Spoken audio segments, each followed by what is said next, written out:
the birds, the beasts, and the bat. The birds and the beasts declared war against each other. No compromise was possible, and so they went at it tooth and claw. It is said the quarrel grew out of the persecution the race of geese suffered at the teeth of the fox family. The beasts, too, had cause for fight.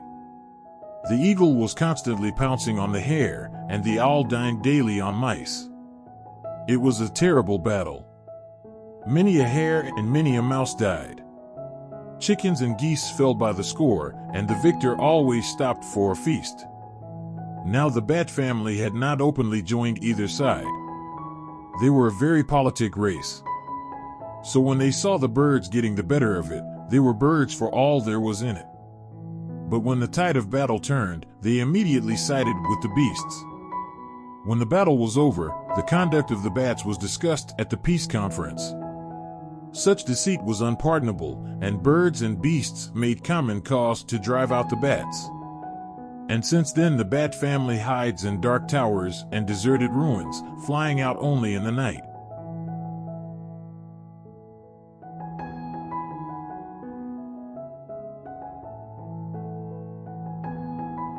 The dog and his master's dinner.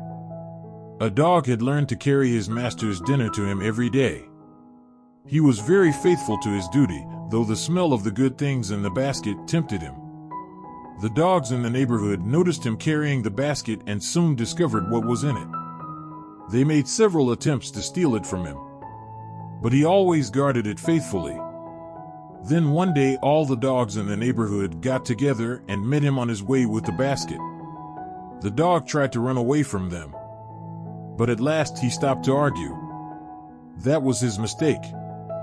They soon made him feel so ridiculous that he dropped the basket and seized a large piece of roast meat intended for his master's dinner.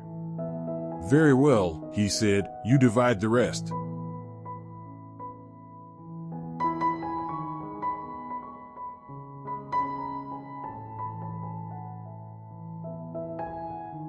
The Hares and the Frogs.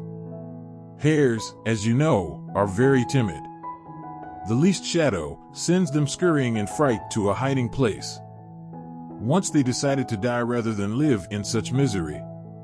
But while they were debating how best to meet death, they thought they heard a noise and in a flash were scampering off to the warren. On the way they passed a pond where a family of frogs was sitting among the reeds on the bank. In an instant the startled frogs were seeking safety in the mud. "Look," cried a hare, "things are not so bad after all, for here are creatures who are even afraid of us."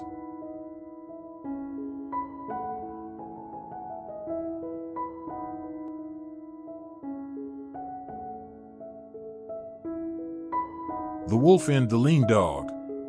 A wolf prowling near a village one evening met a dog. It happened to be a very lean and bony dog, and Master Wolf would have turned up his nose at such meager fare had he not been more hungry than usual. So he began to edge toward the dog, while the dog backed away.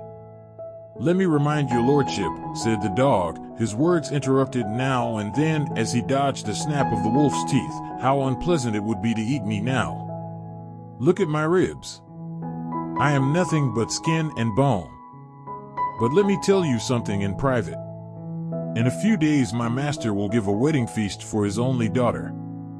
You can guess how fine and fat I will grow on the scraps from the table. Then is the time to eat me."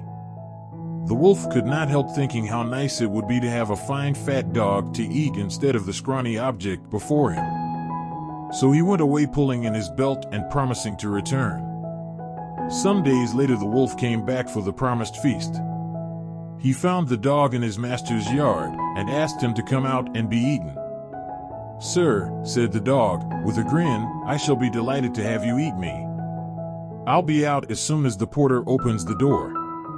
But the porter was a huge dog whom the wolf knew by painful experience to be very unkind toward wolves. So he decided not to wait and made off as fast as his legs could carry him.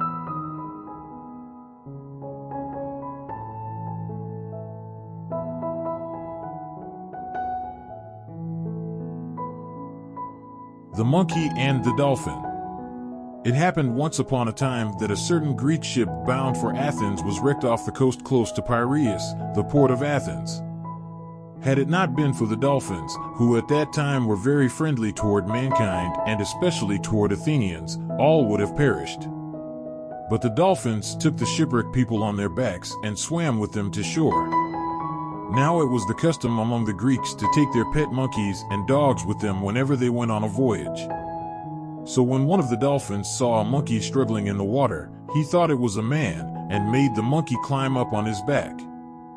Then off he swam with him toward the shore. The monkey sat up, grave and dignified, on the dolphin's back. "You are a citizen of illustrious Athens, are you not?" asked the dolphin politely.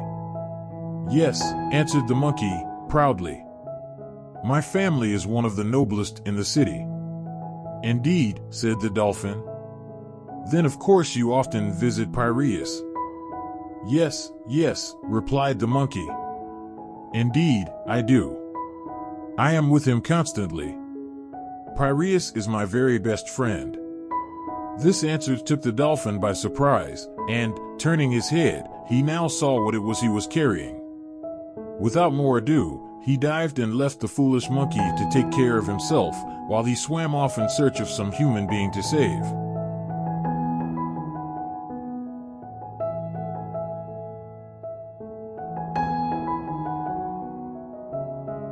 The Mice and the Weasels. The weasels and the mice were always up in arms against each other. In every battle, the weasels carried off the victory, as well as a large number of the mice, which they ate for dinner next day. In despair, the mice called a council, and there it was decided that the mouse army was always beaten because it had no leaders. So a large number of generals and commanders were appointed from among the most eminent mice. To distinguish themselves from the soldiers in the ranks, the new leaders proudly bound on their heads lofty crests and ornaments of feathers or straw. Then, after long preparation of the mouse army in all the arts of war, they sent a challenge to the weasels. The weasels accepted the challenge with eagerness, for they were always ready for a fight when a meal was in sight. They immediately attacked the mouse army in large numbers. Soon the mouse line gave way before the attack and the whole army fled for cover. The privates easily slipped into their holes, but the mouse leaders could not squeeze through the narrow openings because of their head dresses. Not one escaped the teeth of the hungry weasels.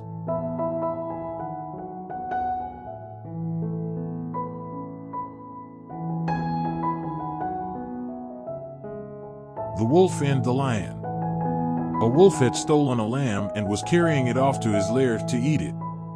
But his plans were very much changed when he met a lion, who, without making any excuses, took the lamb away from him. The wolf made off to a safe distance, and then said in a much injured tone, "You have no right to take my property like that." The lion looked back, but as the wolf was too far away to be taught a lesson without too much inconvenience, he said, "Your property?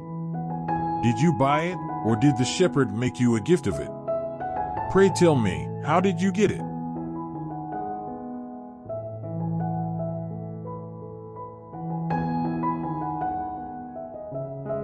The Peacock. The peacock, they say, did not at first have the beautiful feathers in which he now takes so much pride. These, Juno, whose favorite he was, granted to him one day when he begged her for a train of feathers to distinguish him from the other birds. Then, decked in his finery, gleaming with emerald, gold, purple, and azure, he strutted proudly among the birds.